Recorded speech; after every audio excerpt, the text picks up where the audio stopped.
Akashvani Adilabad 100.2 FM మనస్సు నిండా.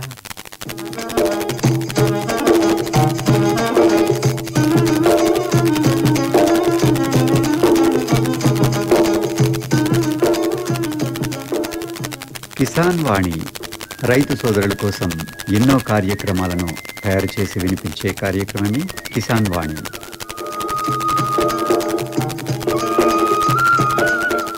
ఈలటి కిసాన్ వాణి కార్యక్రమంలో ఆధునిక వ్యవసాయ రంగంలో వాతావరణ ఆధారిత సలహాల పాత్ర, వ్యవసాయ పరిశోధనా స్థానం శాస్త్రవేత్త డాక్టర్ డి మోహన్ దాస్తో ముచ్చట, రైతు అంతరంగం శీర్షికన చేపల పెంపకం గురించి జైనద్ మండలం మేడిగూడ గ్రామానికి చెందిన డోకే సంతోష్, తొండల నరేష్తో ముచ్చట మొదలైన అంశాలుంటాయి.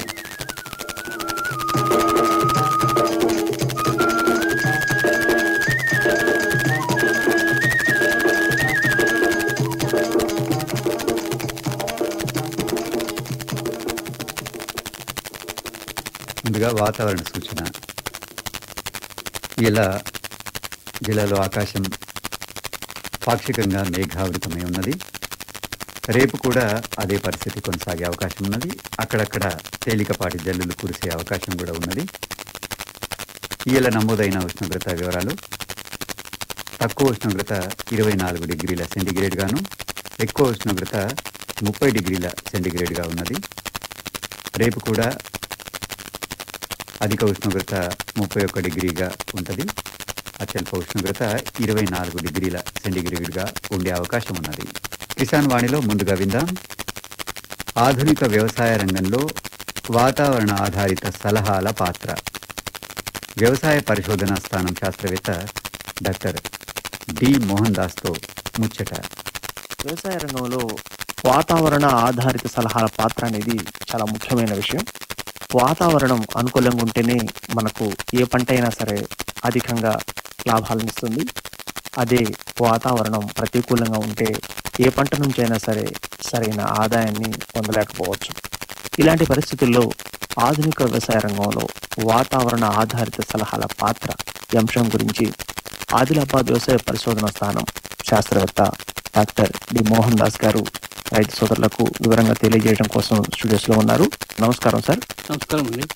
ప్రధానంగా ఆధునిక వ్యవసాయం రంగంలో వాతావరణ ఆధారిత సలహాల పాత్ర, ఈ విషయంలో రైతు సోదరులకు కాస్త వివరంగా తెలియజేయండి.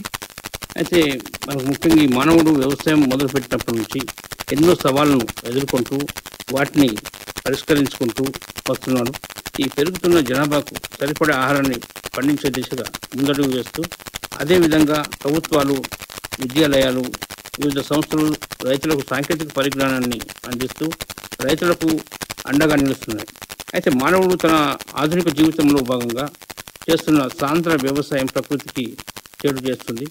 అయితే నేడు వ్యవసాయ రంగంలో రైతులు ఎదుర్కొంటున్న ప్రధాన సమస్య ఈ మారుతున్న వాతావరణం, అకాల వర్షాలు, తర్వాత అనావృష్టి, ఋతుపవనాల మార్పులు, తర్వాత ఊహించని సమయాల్లో వాతావరణంలో సంభవిస్తున్న సంఘటనలు ప్రధాన సమస్యగా మనకు కనబడుతున్నాయి. అయితే వాతావరణంలో సంభవిస్తున్న ఈ మార్పులు పంట దిగుబడిని మీదనే కాకుండా నాణ్యత కూడా దెబ్బతీస్తున్నాయి.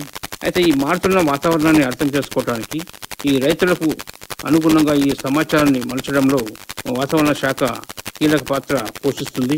తర్వాత ఈ భారత వ్యవసాయ శాఖ వారు ఈ మినిస్ట్రీ ఆఫ్ ఎర్త్ సైన్సెస్ వారితో కలిసి ఈ వాతావరణ ఆధారిత వ్యవసాయ సలహాలను అందించడం మొదలుపెట్టడం జరిగింది. ఇందులో భాగంగా వచ్చే 5 రోజుల్లో ఈ మండల, జిల్లా, రాష్ట్ర స్థాయిలో వాతావరణం ఏ విధంగా ఉండబోతుంది, దానికి అనుగుణంగా ప్రస్తుతం ఉన్న పంటల్లో ఎటువంటి యాజమాన్య పద్ధతులు పాటించాలి అనే ఈ విషయాన్ని రైతులకు సవివరంగా తెలియజేయడం జరుగుతుంది. ఈ విధమైన ఈ వాతావరణ ఆధారిత సలహాలను అందించడం వల్ల రైతులు తమకు అందుబాటులో ఉన్న ఈ ప్రకృతి సిద్ధమైనటువంటి వనరులను సమర్థవంతంగా వినియోగించుకుంటూ పంట ఉత్పాదక నాణ్యతను పెంచుకునే అవకాశం ఉంది. వాతావరణ ఆధారిత సలహాలు ఇచ్చేటప్పుడు ఈ రాబోయే 5 రోజుల్లో ఈ వర్షపాతం కానీ, తర్వాత ఉష్ణోగ్రత కానీ, మేఘాల యొక్క గాఢత, తర్వాత ఈ గాలి వీచే దిశ, గాలిలో తేమ, తర్వాత ఈ గాలి వేగం ఏ విధంగా ఉండబోతుంది తెలపడంలో, దీంతో పాటు వీటికి సంబంధించినటువంటి ముందస్తు హెచ్చరికలు మనకు అతివృష్టి కానీ, తర్వాత అనావృష్టి కానీ, తర్వాత ఈ చల్లని గాలులు, వేడి గాలులు, ఈ తుఫాన్లు ఇవన్నీ అందించడం వల్ల మనకు ఈ పంటలను కాపాడుకునే అవకాశం ఉంటుంది. అయితే గాలిలోని తేమ, ఉష్ణోగ్రత, గాలి వీచే వేగాన్ని, ఈ దిశను అర్థం చేసుకోవడం వల్ల ఈ పీడల నుండి ఈ పంట పొలాలను కాపాడుకోవడానికి వీలైన మార్గాలను మనం అన్వేషించవచ్చు. అయితే ఈ రాబోయే రోజుల్లో చూసుకున్నట్లయితే కురిసే వర్షపాతాన్ని కానీ, ఈ ఉష్ణోగ్రతను ముందుగానే అర్థం చేసుకోవడం ద్వారా ఈ రైతులకు పంటల్లో వచ్చే నీటి యాజమాన్య పద్ధతులపై సరైన సూచనలు చేయవచ్చు. అయితే నేలలోని తేమ శాతాన్ని తెలుసుకోవడం వల్ల ఈ రైతులకు ఈ పురుగు మందులు, తర్వాత ఈ ఎరువుల మందులు, తర్వాత నీటి యాజమాన్యం మీద సరైన సలహాలను కూడా మనం అందించవచ్చు. అయితే రాబోయే వాతావరణం మీద అవగాహన కల్పించడం ద్వారా ఈ విత్తనాలు కానీ, ఈ విత్తుకునే తారీఖులలో మార్పు చేసుకోవడమే కాకుండా ఈ మధ్య మధ్యలో పంటల్లో చేసుకున్నటువంటి యాజమాన్య పద్ధతులు కానీ, తర్వాత సమయాలను కూడా మార్చుకోవడానికి వీలు కలుగుతుంది. అయితే ఈ వాతావరణం మీద అవగాహన మనకు కల్పించినప్పుడు ఈ భూమిని కానీ, తర్వాత నీటిని, అందుబాటులో ఉన్న ఈ వనరులను కూడా సమర్థవంతంగా వినియోగించుకోవడం వల్ల వీటి వనరుల మీద ఒత్తిడి తగ్గి ప్రకృతికి మేలు చేసిన వాళ్ళం అవుతాం. కాబట్టి అదేవిధంగా ఈ భూతాపాన్ని కూడా తగ్గించి దానికి సహాయం పడడం జరుగుతుంది. ఈ వాతావరణ ఆధారిత సలహాలు పశు పోషణ మీద కూడా ఈ నిర్దిష్టమైన ప్రభావాన్ని చూపిస్తాయి. ఈ సరైన సలహాలు తర్వాత ఈ ఆధారంగా వివిధ రకాల జంతువుల యొక్క ఆరోగ్యాన్ని, వాటి నాణ్యతను పెంచుకునే అవకాశం ఉంది. ఈ వాతావరణ ఆధారిత సలహాలు ముఖ్యంగా దీని ఉద్దేశం రైతులకు రాబోయే రోజుల్లో ఉండే మంచి వాతావరణం ఫలాలు అందించడం కాక, రాబోయే రోజుల్లో ఉండే చెడు వాతావరణం నుంచి తప్పించి వారి వ్యవసాయంలో ఉత్పాదకత, నాణ్యత పెంచేందుకు మనం ఈ వాతావరణ సలహాలను ఉపయోగించవచ్చు. మీరు చెప్పినటువంటి వాతావరణ ఆధారిత సలహాలతో పాటు నేల స్వభావాలు కూడా వ్యవసాయ రంగంలో ఎంతో ముఖ్యమైన విషయం. వీటికి సంబంధించి ఏ నేలల స్వభావం ఎలా ఉంటుంది, నీటి సంరక్షణ ఎలా చేసుకోవాలి, ఈ వివరాలను రైతు సోదరులకు తెలియజేయండి. ముఖ్యంగా ఈ ఎర్ర నేల స్వభావం తేలికపాటి ఎర్ర నేలల్లో నేల లోతు, తర్వాత నీటిని పట్టి ఉంచే గుణం తక్కువగా ఉంటుంది. తక్కువ సమయంలోనే కుంభవృక్షం, దీనివల్ల అధిక వర్షం ఉన్నప్పుడు, ఈ తుఫాన్లు కానీ వచ్చినప్పుడు ఈ నీటిని వరద రూపంలో నష్టపోవడం జరుగుతుంది. ఈ వరదల వల్ల నేలపై ఉన్నటువంటి సారవంతమైన ఈ పోషకాలు వీటితో పాటు కొట్టుకుపోయి నేల నిస్సారమవుతుంది. ఈ సారవంతమైన మట్టిని, నీటిని సంరక్షించడానికి ఈ నేల తేమ సంరక్షణ చేపట్టాలి. అయితే వాళ్ళకు అడ్డంగా సేద్యం చేయడం, తర్వాత దుక్కి దున్నడం, తర్వాత పంట విత్తుకోవడం, అంతర్కృషి చేయడం వల్ల ఈ వరద ఉధృతిని కూడా ఎక్కడికక్కడ ఆపి ఎక్కువ నీటిని నేలలో ఇంకించవచ్చు. ఈ పొలంలో బోదలు కానీ, కాలువలు ఏర్పాటు చేయడం వల్ల ఈ తక్కువ వర్షం పడ్డప్పుడు ఈ తేమ సంరక్షించబడుతుంది. అలాగే అధిక వర్షం పడ్డప్పుడు ఈ మురుగు నీరు బయటకు వెళ్ళిపోతుంది. అయితే ప్రతి 2.4 మీటర్లు నుంచి ఈ 3.6 మీటర్లు ఎడంలో దుంప నాగలతో గొడ్డు సాలను ఏర్పాటు చేసుకున్నట్లయితే ఈ తేమ సంరక్షించబడుతుంది, మురుగు నీరు బయటకు పోతుంది. ఈ వర్షాభావ పరిస్థితుల్లో చూసుకున్నట్లయితే మనకు 1 నుంచి 2 సార్లు ఈ గుంటుక లేదా ఈ దంతి సహాయంతో తేలికపాటి అంతర సేద్యం చేయటం వల్ల ఈ నేలపై మట్టి, ఈ దుమ్ము, ఈ పొరవల మాదిరిగా ఏర్పడి తేమను రక్షించబడుతుంది. అయితే 2% ఈ వంపు ఉన్న నేలల్లో ప్రతి 50 మీటర్ల ఎడంలో 0.63 క్యూబిక్ మీటర్ల పరిమాణంలో ఈ కాంటూర్ గట్లు వేసుకోవాలి. ఈ వర్షపాతం 750 మిల్లీమీటర్ల కంటే ఎక్కువ ఉన్న ప్రాంతాల్లో, వంపు 6% కంటే పైన ఉన్నప్పుడు మనకు ఈ గ్రేడెడ్ గట్లు మనం వేసుకోవాలి. కొన్ని నేలల్లో ఈ నేల పై పొర పెచ్చులుగా ఏర్పడే సందర్భాల్లో ఎకరానికి 16 టన్నుల ఈ ఇసుకను వేసి కల్లె దున్నినట్లయితే ఈ పై పొర పెచ్చులు కానీ ఏర్పడే సామర్థ్యం తగ్గుతుంది. ఈ నీరు ఇంకే గుణం పెరుగుతుంది. అంటే మంచి మొలక శాతం, తర్వాత మొక్కల సంఖ్య బాగా ఉంటుంది. అదేవిధంగా మనము సాధారణంగా వ్యవసాయ క్షేత్రాలలో పరిశీలించినప్పుడు కొన్ని చోట్ల మనకు చిన్న కుంట లాంటివి కూడా కనపడుతూ ఉంటాయి. మరి వీటికి సంబంధించి నీటి కుంటల ద్వారా నీటి సంరక్షణ ఎలా చేసుకోవచ్చు? అయితే ఈ మారుతున్న వాతావరణ పరిస్థితుల్లో ఈ పంట సమయం చాలా రోజుల వరకు వర్షాభావ పరిస్థితులు ఏర్పడడం, తర్వాత తక్కువ సమయంలో అధిక వర్షపాతం, ఈ తుఫాను సంభవించడం తరచుగా జరుగుతుంది. ఇలాంటప్పుడు ఎడతెరిపి లేకుండా వర్షం పడ్డప్పుడు వాన నీరు ఈ వరద రూపంలో నష్టం పోవడం జరుగుతుంది. ఇలా కాకుండా పంట పొలాల్లో నీటి కుంటలు ఏర్పాటు చేసుకొని ఈ వర్షాలు పడ్డప్పుడు నీటిని నిల్వ చేసుకొని వర్షాభావ పరిస్థితులు ఏర్పడ్డప్పుడు ఈ బిందు తుంపర విధానంలో మనకు పంటలకు నీటిని అందించవలసినప్పుడు అధిక దిగుబడులు మనం పొందవచ్చు. అయితే ఈ నీటి కుంటలు నిర్మించే ప్రాంతాల్లో 750 మిల్లీమీటర్ల కంటే ఎక్కువ వర్షపాతం ఉంటే ఇది 500 క్యూబిక్ మీటర్లు లేదా అంతకంటే అధిక పరిమాణం గల నీటి కుంటలు నిర్మించుకోవాలి. ఈ 500 నుంచి 700 మిల్లీమీటర్ల వర్షపాతం గల ప్రాంతాల్లో ఈ 250 నుంచి 500 క్యూబిక్ మీటర్లు పరిమాణం గల ఈ నీటి కుంటల్ని నిర్మించాలి. ఈ నీటి కుంటల లోతు 2.5 నుంచి 3.5 మీటర్ల కంటే ఎక్కువగా ఉండకూడదు. అయితే ఈ నీటి కుంటలు నిర్మించినప్పుడు పక్కన అడుగున నీరు ఇంకిపోకుండా 500 మైక్రాన్ల మందం గల నల్లని పాలిథిన్ షీట్ని లైనింగ్ మాదిరిగా మనం ఏర్పాటు చేసుకోవాలి. ఇంకా ఈ కడప కుండలు కానీ సిమెంట్ ప్లస్ ఈ మన్ను 1:6 నిష్పత్తులు ఈ మిశ్రమాన్ని కూడా లైనింగ్గా మనం వాడుకోవచ్చు. ఈ నీటి కుంటల్ని గ్రామీణ ఉపాధి హామీ పథకం ద్వారా ఉచితంగా మనకు తవ్వడం జరుగుతుంది. ఈ లైనింగ్ లేకుండా మాత్రం ప్రతి చదరపు మీటర్కు 125 రూపాయల ఖర్చుతో మనకు రైతులు వేసుకోవాలి. ఈ పంట కీలక దశల్లో నీటి కుంటల ద్వారా అధిక దిగుబడికి మనకు నీటిని వినియోగ సామర్థ్యం పెంచుకోవడానికి ఆస్కారం ఉంటుంది. ఆధునిక వ్యవసాయ రంగంలో వాతావరణ ఆధారిత సలహాల పాత్ర ఈ అంశం గురించి రైతు సోదరులకు వివరంగా తెలియజేశారు. ధన్యవాదాలు సార్. ధన్యవాదాలండి. ఆధునిక వ్యవసాయ రంగంలో వాతావరణ ఆధారిత సలహాల పాత్ర గురించి వ్యవసాయ పరిశోధనా స్థానం శాస్త్రవేత్త డాక్టర్ డి మోహన్ దాస్తో ముచ్చటాది. వారితో ముచ్చటబెట్టిన వారు డాక్టర్ వీరన్న. हर जोखिम से निकल कर फसल आए, सुरक्षित हो जाए। फसल बीमा से हर किसान आत्मनिर्भर हो जाए। संकट के समय प्रधानमंत्री फसल बीमा योजना किसानों के लिए वरदान है। अब सूखा पड़े या बाढ़ आ जाए कोई डर नहीं, अब ओले पड़े या कीट पतंगे फसल खा जाए कोई फिक्र नहीं, क्योंकि हमने लिया है प्रधानमंत्री फसल बीमा।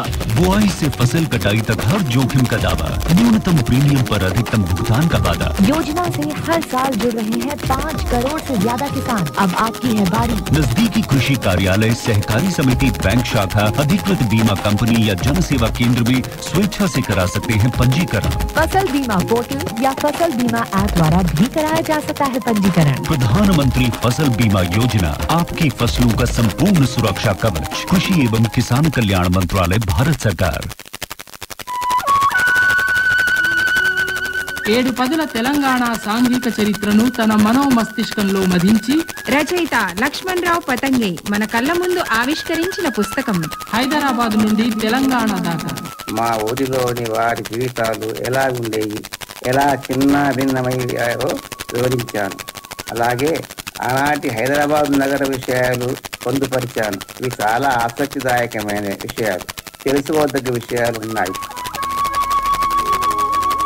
రాబోయే తరాల వారికి ఒక కరదీపికగా ఉపయోగపడే ఈ పుస్తకాన్ని సుమనస్పతి రెడ్డి కంఠంలో ధారావాహికగా మీకు అందిస్తున్నది ఆకాశవాణి. పుస్తకంతో కార్యక్రమంలో ప్రతి శుక్ర శనివారాల్లో రాత్రి 9 గంటలకు, మళ్ళా శనివారం పొద్దుగల 9:05 ఆదివారం పొద్దుగల 9:15 ప్రసారం.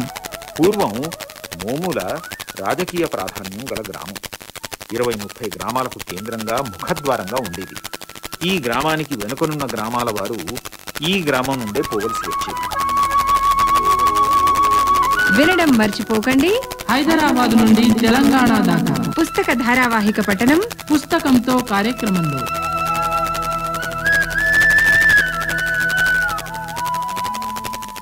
अरे अरे अरे क्या कर रहा है? इधर इधर इधर हम बोल रहे हैं तेरे बीजू का। चलो बोल रहा। पक्षियों से तो हम खेत को बचा लेते हैं, पर इन घातक रसायनों से कैसे बचाएं? मतलब? देख बेटा, तू जो ये अंधाधुंध रसायन मिलाता है ना, मिट्टी की सेहत बिगड़ने लगी है। और जब माटी ही कमजोर पड़ जाएगी तो उपज कैसे सेहतमंद होगी? अरे पहले ऐसा नहीं था। पूछना अपने बड़े बुजुर्गों से, कैसे फसल लहलहाती थी, शुद्धता झलकती थी। हाँ, माटी भी तंदुरुस्त और लोग। पहली वाली बात कहा, पर अब तो सभी डाले हैं। सब नहीं, आज भी लाखों जागरूक किसान परंपरागत विधि से फसल उगा रहे हैं। खर्चा कम और उपज की कीमत भी बेहतर पा रहे हैं। सच है? रे बेटे, एक्सपीरियंस से बता रहे हैं, धूप में बाल सफेद नहीं किए हैं। हाँ। ठीक है भाई, मैं भी आज से जैविक खेती शुरू करूंगा। माटी से प्रेम की परंपरा है, परंपरागत खेती। ఇది ఆకాశవాణి ఆదిలాబాద్ 100.2 FM మనస్సు నిండా. రైతు సోదరులకు ఒక సూచన. నిన్న మొన్నటి నుంచి సామాజిక మాధ్యమాల్లో ఒక తప్పుడు వార్త తెగ ప్రచారం అవుతుంది. పత్తి పంటలో ఉన్న ఒక రంగురంగుల పురుగు మనిషిని తాకినా లేదా అది కుట్టినా కొన్ని నిమిషాలలోనే చనిపోతున్నారు అని అందరినీ భయపెడుతూ ఈ వార్త ప్రచారంలో ఉంటుంది. అయితే ఇందులో వాస్తవం లేదని, ఆ పురుగు చెరుకు తోటల్లో ఉంటుంది గాని పత్తి పంటలో ఉండదు అని, ఒకవేళ ఈ పురుగు మనిషి శరీరంలో ఎక్కడైనా తగిలినా అక్కడ దురద మంట కలుగుతుంది తప్ప మనిషి చనిపోయేంత ప్రమాదకారి కాదు అని అధికారులు తెలియజేస్తున్నారు. ఇలాంటి వార్తలను నమ్మి రైతు సోదరులు భయపడవద్దని అధికారులు చెప్తున్నారు. కిసాన్ వాణి కార్యక్రమంలో ఇప్పుడు విందాం రైతు అంతరంగం. ప్రతి సోమ, గురు, శనివారాలలో ప్రసారమయ్యే రైతు అంతరంగం కార్యక్రమంలో ఇయ్యాల విందాం చేపల పెంపకం గురించి జైనత్ మండలం మేడిగూడ గ్రామానికి చెందిన డోకే సంతోష్, తొండల నరేష్లతో ముచ్చట. వారితో ముచ్చట పెడుతున్నది యు దినేష్. ఓకే సంతోష్ గారు, మీకు నమస్కారం అండి. నమస్కారం. చెప్పండి, మీరు ఎన్ని సంవత్సరాల నుంచి చేపలు పడుతున్నారు? మాకు కనీసం 30 ఏళ్ళ నుంచి చేపల నడుస్తున్నాయి సార్. మా వృత్తి ఇది అనుకో. ఇక సంవత్సరం మొత్తం ఉంటుందా? సంవత్సరం మొత్తం ఉండదు. ఇప్పుడు క్లోజ్ సీజన్, ఏం సీజన్ ఉండదు. బట్టి ఏప్రిల్, మే, జూన్ అప్పుడే సీజన్ ఉంటుంది మాకు. ఈ సాధనాలనే పడతారు మీరు? సాధనాలని ఎటు లేదు మాకు. ఈ సాధనాల ప్రాజెక్టు మీద ఎంతమంది ఆధారపడినారు? 500 కుటుంబాలు ఉన్నాయి సార్ ఇక్కడ చుట్టుపక్కల. ఆదిలాబాద్లో కూడా పడతారు? లేదు, వాళ్ళకి పర్మిషన్ లేదు. మేము అటు అక్కడ వెళ్ళి మాకు పర్మిషన్ లేదు. ఆదిలాబాద్లో అంటారు ఇది సాధనాల జిమ్ అని చెప్పి అంటారు కదా. మంచిగా ఉంటాయి కాబట్టి అక్కడ నీళ్ళు మొత్తం కాలుష్యం ఉంటాయి కాబట్టి ఇక్కడ సాధనాల జిమ్ ఫేమస్ అని అనుకుంటారు, మంచిగా అనుకుంటారు. అయితే ప్రతి సంవత్సరము ప్రభుత్వము ఇంకా సీడ్ వేస్తారు. మరి ఈ సంవత్సరం వేసారు? ఇంకా సీడ్ అట్లాంటిది ఏం రాలేదు. ఏ సీడ్ వేసినా మాకు గవర్నమెంట్ నుంచి ఎటువంటి ఆదాయం లేదు. సీడ్ ఇడిచినా మాకు ఏం ఆదాయం లేదు. ఎందుకని అంటే సీడ్ ఇవ్వటం అంటే వాళ్ళు ఏం చేస్తున్నారు సార్, ఇప్పుడు మాకు జూన్, జూలై, ఆగస్టులో సీడ్ పడాలా. అట్లాంటిది సెప్టెంబర్, అక్టోబర్ అయిపోతున్నాయి. ఇక అక్టోబర్ కూడా అవుతుంది.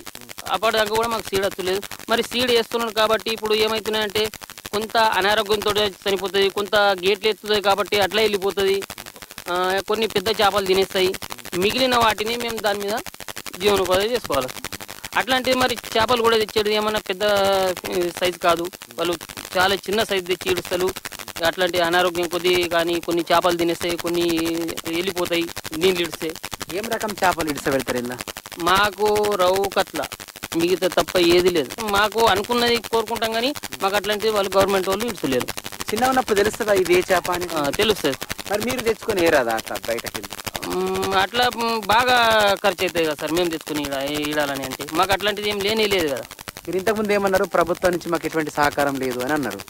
ప్రభుత్వం మీద ఇంట్లో తీసుకొచ్చి సీడ్ వేస్తుంది, ప్రభుత్వం మీద ప్రాజెక్టు కట్టి. ఇప్పుడు ఏమవుతున్నాయి సార్ అంటే ఇప్పుడు ఇక్కడ వట్టి డ్యాములన్నీ వేయాలి. ప్రతి కుంటల, ప్రతి చేనులో ఎవరన్నా కానీ ఇట్లా కుంట తవ్వుకొని చేపలు ఉత్పత్తి తయారు చేసుకుంటున్నాం కాబట్టి అట్లాంటిది ఎటు మేము కొండపోయినా కానీ అక్కడ 100 రూపాయలు 200 కిలో చేప అక్కడ 50 రూపాయల కిలో చొప్పున వస్తున్నాం మేము. ఇప్పుడు గంగా పుత్రులే కాకుండా మిగతా వాళ్ళకు కూడా ఇది తయారైంది అన్నట్టు, జీవోపాధి చేసింది. ప్రతి ప్రాజెక్టుల్ని ఇడాలన్న రూల్స్ ఉండే ముందు ఇప్పుడు ప్రతి కుంటలు కూడా ఈడిస్తున్నారు. అక్కడ ఏమవుతున్నాయంటే మేము అక్కడ పోయి అమ్మే జాగాల వాళ్ళకు కూడా చేపలు ఉత్పత్తి వాళ్ళకు కూడా అయిపోతున్నాయి. ఇప్పుడు ఈ సెప్టెంబర్, అక్టోబర్లో వేసినటువంటి చేప మళ్ళీ పట్టడానికి ఎంత టైం పడుతుంది? బాగా టైం పడుతుంది సార్. అది ఏమైంది, పావు కిలో, అదే పావు 150 గ్రామ్ 200 గ్రామ్ కంటే అంతకు ఎక్కువ పెరగదు. ఇప్పుడు ఇలా ఇప్పటి వరకు మీరు చేపలు పట్టింది కదా, అతి పెద్ద చేప ఎంత వజన చేప బయటకు వచ్చింది ఇప్పటి వరకు? లాస్ట్ అంటే 10 కిలోల కంటే ఎక్కువ లేదు. అది కట్ల, రవ్వు అట్లాంటిది ఏం లేదు, వాటి కట్లని. మాకు ఇంతకుముందు ప్రైవేట్ వాళ్ళు వేస్తుండే కాబట్టి అది కైకలూరు నుంచి చేప వస్తుండే. 6 నెలలకే అది కిలో సైజు 1/2 కిలో సైజు ఇట్లా వస్తుండే చేప. అట్లాంటిది వీళ్ళు ఏం చేస్తున్నారంటే చిన్న సైజు తెచ్చి ఇడుస్తున్నారు.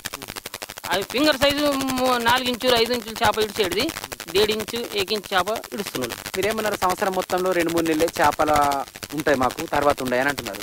మరి మార్కెట్లో చూస్తే ఎప్పుడు చూసినా చేపలు కనబడుతున్నాయి కదా. మరి ఇవి ఇక్కడే కావు కదా సార్, ఇక్కడే ఒక బాగా చుట్టుపక్కల ఉన్నాయి. అక్కడ ఒడ్డాడి కానీ కుంటలు, ఇప్పుడు తలమడుగుగా ఉన్నది, తాంచే ఉన్నది, ఒడ్డాడి, కజ్జర్ల, కప్పర్ల, అక్కడ అన్నీ ఉన్నాయి చెరువులు. ఇక్కడ ఆ రకంగా మీరు కూడా చేసుకున్నారు, 3 గాలలో వచ్చేటట్టు చేపను తయారు చేసుకుంటారు. ఇక్కడ సార్ మనకు ఏమి అంటే ఇన్ని నీళ్లు కనబడుతున్నాయి, కాకపోతే ఆ టైంలో నీళ్లు మాకు ఉన్నాయి. దగ్గరికి వచ్చేసి సగంకి ఎక్కువైపోతే చారణ మందం ఉంటే మస్తాయి. అందులో చేపలు ఉన్నాయి ఉంటాయి, అదే కదా చిన్న సైజు ఉంటాయి. అప్పుడు ఇప్పుడు ఏ పెద్ద సైజు పట్టాలంటే దొరకాయి కదా చేపలు. అవి ఏదో ఒక ఉపాధి చేసుకుంటారు వాళ్ళు పట్టుకుంటా. ఇప్పుడు మీరు పట్టినటువంటి చేపని మార్కెట్కి ఎక్కడ తీసుకెళ్తారు, ఎట్లా అమ్ముతారు? మాకేమి ఒకటి మార్కెట్లో కూడా పోలాంటి కూడా వాళ్ళు కూడా కొంత మాకు బెదిరిస్తున్నారు. మీరు పట్టడం కాడికి మీ బాధ్యత, ఇక్కడ తెచ్చి మాకు ఇవ్వాలని. మార్కెట్లో కూడా మాకు అమ్మనిచ్చలేదు. ఇది కూడా మేము గవర్నమెంట్ దృష్టికి తీసుకుపోయినాము. గవర్నమెంట్ వాళ్ళు ఏం పట్టించుకుని లేరు. ఇప్పుడు పేరు పెద్దది ఉన్నది కానీ ఇక్కడ చిన్నగానే ఉన్నాం. మరి ఇక్కడ అమ్ముకున్నారా మీరు? పల్లెటూరులో ఉన్నాం కదా. ఇప్పుడు పల్లెటూరులో ఏం కనీసం 50 మంది అయితే పడతారు. వాళ్ళు ఎక్కడెక్కడో కొనవి అమ్ముకోవాలా. 50 మంది ఇండివిజువల్ అమ్ముకుంటారు. ఇండివిజువల్ అంటే ఊర్లు తిరిగి అమ్మేసుకుంటారు. కొంతమంది గుత్త గుడి ఇచ్చేస్తారు. ఇక వాళ్ళకి ఎటు తిరగరాదు కాబట్టి కొందరిగా అదిలో కొనవి ఇచ్చేస్తారు. దళారులు ఇక్కడికి రాలి, అక్కడికి కొనవి ఇచ్చేస్తారు. మే నెలలో వస్తారు ఇక్కడ, అప్పుడు ఇచ్చేస్తారు వాళ్ళకి. అంటే ఇప్పుడు మీకు చేపలు అసలు ఇప్పుడు పట్టడానికి అవకాశం లేదు, అవకాశం లేదు. ఇంకొకటి మాకు ఏడి లెటర్ ఇస్తాడు క్లోజ్ సీజన్ అని. 2 నెలలు 3 నెలలు మేము చెరువులో ఎవరు కూడా దిగారు. ఏ చేప ఉంటే బాగుంటుంది అనుకుంటారు మీరు? ప్రతి రకం అయినా చేప ఉండాలి. కాకపోతే గవర్నమెంట్ ఇచ్చేది 2, కట్ల, రౌ. మేము ఇప్పుడు ఏమనుకుంటామంటే కట్ల మాకు మంచి గ్రోత్ వస్తుంది రౌ కంటే. ఇక మార్కెట్లో రౌది వాల్యూ ఉన్నదని అంటున్నారు. మాకు బంగారు తీయ కానీ, గ్లాస్ కప్పు కానీ, ఇప్పుడు సిల్వర్ కప్పు కానీ అట్లాంటివి మాకు చేపలు ఇడాలి గవర్నమెంట్. తొండాల నరేష్, నీకు నమస్తే. నమస్కారం. చెప్పు, మీరు ఈ వలలు ఎక్కడికి వెళ్ళి తెచ్చుకుంటారు? మేము చుట్టుపక్కల నుంచి నిర్మల్, పాండ్రకోడ, లేకపోతే నాగ్పూర్ నుంచి తెచ్చుకుంటాం సార్. ఆదిలాబాద్లో దొరకదా? ఆదిలాబాద్లో అంత లేవు. ఎట్లా పడతారు మీరు? వలేసే పడతారా లేకపోతే గాలం వేసి కూడా పట్టి? సార్ వలలు వేస్తాం అందరికి. అంటే ఎన్ని రోజులు కడితే ఆ చేపలు పడితే మీకు వలలో ఎన్ని రోజులు పెట్టించాలి అట్లా? డైలీ వేసుడు తీసుడు ఉంటుంది సార్. ఇప్పుడు ఇంత పెద్ద సాధనాల ప్రాజెక్ట్ ఉంది, ఎక్కడ చేపలు ఎక్కువైన విషయం మీకు ఎట్లా తెలుస్తుంది? ఇప్పుడు మేము పట్టం కూడా, ఇప్పుడు దొరకదు కూడా జిమ్మలు కూడా.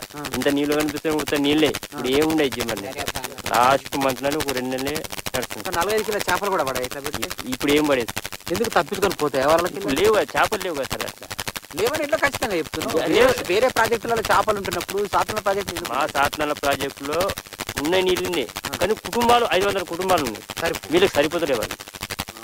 అది కిలో కూడా రావు అన్ని మంచి 19 మంది మంచి కిలో రావు. ఇంకెడికి జనాభా ఎక్కువైపోయింది. ఎందుకు టెండర్ ఇచ్చేసి 2-3 అప్ప చెప్పరాదు? ఆ పని అట్లా మరి ఆ పని చేస్తుండే కదా సార్. ఇప్పుడు లేదు. ఇప్పుడు ఆ పరిస్థితి. ఎంత లోపలికి వెళ్ళి మీరు వలలు కడతారు? సంతలు కడతారా? మొత్తం ప్రాజెక్ట్ మొత్తం కట్టేస్తారు? మొత్తం ఎక్కడికైనా వస్తుంది మన ఇష్టం. అంటే మీరు పట్టి ఓలదాలే అమ్మేసుకుంటారా? ఓడదాలే. 50-60 మంది చేపలు పడతారు. అతనికి సంబంధం ఉండదు సార్. నువ్వు వస్తా పట్టుకోలేకపోతే లేదు. లేదు లేదు లేదు. మరి ఒకరు తెల్లందాక వచ్చి పడతా అంటాడు, ఇంకొకరు పొద్దున లేచి పడతా అంటారు. అట్లా లేదు, టైమింగ్ ఉంటుంది దానికి. ఒకటి పొద్దున వేరే వాళ్ళు కూడా కొంతమంది పట్టి తీసుకుపోతారు. రాదు ఎవరు రాదు. అంత పెద్ద శాస్త్రాలు ఆ మూలకు పట్టుకుంటారు. మీకు అడగండి. ఏ రాదు, కొందరు నడుస్తారు. చెప్పండి, మీకు ఏం సమస్యలు ఉన్నాయి? ఏం సమస్యలు అంటే మాకు గవర్నమెంట్ ఈ చేపలు ఇస్తుంది. ఆ లారీలు వస్తాయి కదా, వాళ్ళు ఏం చేస్తారు, లెక్క ఏమో పెద్ద చెప్తారు. దాన్ని చూస్తే ఏముండదు. మళ్ళీ ఒకటి సీడు రవ్వని కట్టని చేస్తున్నారు. ఆ రవ్వు కట్టలు వస్తలేదు, పాపులేట్ అని వస్తున్నది. అది వేరే సీడు. దానివల్ల కూడా మేము ఈ జీవనం కోల్పోతున్నాం. ఎక్కడికి వెళ్ళి ఇస్తున్నారు? ఇది వీళ్ళు అంటున్నారు ఆంధ్ర అంటున్నారు.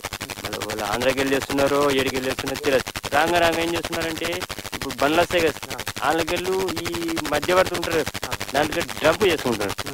అట్లయితుంది. దాంట్లో కూడా మేము కోల్పోతున్నాం. ఇప్పుడు ఇంత భారీ వర్షాలు పడ్డాయి, నీళ్ళన్ని బయటకు వెళ్ళిపోయినాయి. దాని ద్వారా చేపలు బయట పోయే అవకాశం పోతాయి. జాలి కట్టుంటారా? కట్టారు. ప్రాజెక్టు పర్మిషన్ ఉండదు జాలి కట్టి. చేపలు ఎటన్నా వెళ్ళిపోయింది. ఇప్పుడు ఇంత పెద్ద ప్రాజెక్టు ఎన్ని చేపలు వేస్తే సరిపోతుంది అంటారు? మినిమం అంటే ఒక 15 బళ్ళు వేయాలి. 20 లక్షల సీడ్. 20 లక్షల సీడ్ వేస్తే ఇందరికి జీవనం సరిపోతుంది. అంటే వాళ్ళు ఎన్ని వేస్తారు మరి? 20 లక్షలకు 10 లక్షల 10-11 అంతే, అంతకంటే ఎక్కువ తీరు. అది కూడా తేలాలంటే మేము ఈసారి పకడ్బందీగా ప్లాన్ ఒకటి చేసినామంటే వాళ్ళు తెచ్చే లెక్కల కంటే మేము చూసేదానికి ఇప్పుడు ఈసారి ఇక్కడ వచ్చిన బండ్లని మొత్తానికి కౌంట్ చేసి వాళ్ళని బండ్లను ఇస్తాం. అదివరదాకా ఆ బండ్లని కూడా మేము ఇక్కడ నుంచి ఇవ్వమని ఫిక్స్ అయినాం సార్. 10 లక్షలు తెస్తారు సీడ్ వాళ్ళు, ఇంకా కొన్ని చనిపోతాయి, కొన్ని వెళ్ళిపోతాయి, కొన్ని పెద్ద చేపలు అనేటి తినేస్తాయి, కొన్ని అనారోగ్యంతో చనిపోతాయి. 5-6 లక్షలు మిగులుతాయి. అది మిగిలినవి మన ఇక అప్పటి వరకు ఎంత సైజ్ అవుతాయి చేపలు మరి? అదే నేను చెప్తున్నాను సార్, 300-400 గ్రాములు అంటే ఎక్కువ కానికం. మరి ఒక సంవత్సరం ఆపేరా వీటిని? ఏం తినాలా సార్ మేము? మా కుటుంబాలు ఎట్లా గడవాలా? ఎటువంటి సబ్సిడీలు లేవు. ఇప్పుడు ఒకటేసారి అక్కడ నుంచి నీళ్ళు వస్తున్నాయి, కొన్ని ఒక్కొక్కళ్ళు 5, 6, 7, 8 కిలో ఒలలు పోతున్నాయి. అట్లాంటిది మరి ఇక్కడ వచ్చి ఎవరు కూడా మరి ఏమైంది, ఎందుకు, ఏం జరిగింది ఇక్కడ అని వచ్చే అడిగే వాళ్ళు కూడా లేరు మాకు. ఒక్కొక్క ఓల 2-3 వేల కిలో ఉన్నది, అట్లాంటి ఒక్కొక్కరు 10 కిలో ఒలలు పోయినాయి. మరి ఇక్కడ వచ్చి వెరిఫికేషన్ చేద్దాం వీళ్ళకి ఏం సమస్య ఉన్నది ఏం లేదన్నది ఎవరు కూడా మాకు పట్టించుకుని లేదు. ఇప్పుడు 12 నెలల 2-3 నెలల పనులు ఉంటాయి, మిగతా 7-8 నెలలు ఏం చేస్తారు మరి? కైకిలి ఏదో చేసుకుని పడుతుంది. ఇక పొట్ట ఎట్లా గడవాలా మరి?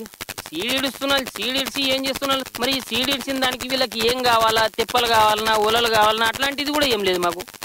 ఆ సీడ్ ఇడిచినాక ఒక్కొక్కడు 15,000 రూపాయలు అయితే తెచ్చుకోవాలా, తెప్పలు తెచ్చుకోవాలా. అట్లా తెచ్చుకొని ఒక వారం రోజులు 15 రోజులు ఇడుస్తాములేమో, అవి మర పోతాయి, మర ఇంకా కొత్తవి తెచ్చుకోవాలా. అట్లనే ఇక మా బతుకులు. అయితే ఒకవేళ మీరు అమ్మగా మిగిలినటువంటి చేపల్ని ఏం చేస్తారు? ఐస్ ప్యాకింగ్ చేసి వస్తాం.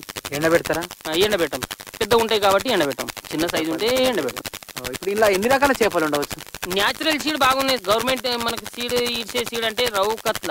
న్యాచురల్ సీడ్ అంటే ఏం సార్? ఇప్పుడు బుగ్గరామ, పాపెరుకూన, జెల్ల, పాప్దా అట్లాంటివి అవి న్యాచురల్ సీడ్. అవిటి మీద ఎక్కువ మా ఉపాధి అనుకో. ఇక ఇవి ఇడిచిన దానికంటే అవే మాకు పోషిస్తాయి. మరి మీరు అట్లా తయారు చేసుకున్నారా చేపల పెంపకం? అట్లాంటివి చేయాలంటే ఒక్కొక్కరికి సార్ 15-20 లక్షల రూపాయలు కావాలా? ఎక్కడి నుంచి చేస్తారు? ఎవరైనా ఈ కార్యక్రమాన్ని విని మీకు సలహాలు ఇవ్వచ్చు, లేదా మీ నుంచి సలహాలు తీసుకోవచ్చు, లేదా ఎవరైనా మీకు సాయం చేయవచ్చు. కాబట్టి మీ ఫోన్ నెంబర్ ఇవ్వండి. 9381093810 6339 6339. థ్యాంక్ యూ అండి. ఇంతవరకు రైతు అంతరంగం శీర్షికన చేపల పెంపకం గురించి జైనత్ మండలం మేడిగూడ గ్రామానికి చెందిన డోకే సంతోష్, తొండల నరేష్లతో ముచ్చట విన్నారు. వారితో ముచ్చట పెట్టింది యు దినేష్. ఆకాశవాణి ఆదిలాబాద్.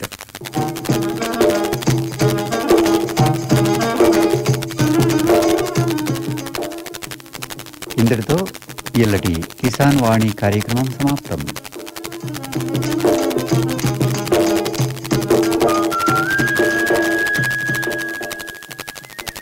రైతు సోదరుల కోసం మరిన్ని సలహాలు, సూచనలు రేపు రాత్రి 7:15కు ప్రసారమయ్యే ఇల్లు వ్యవసాయం కార్యక్రమంలో వినొచ్చు.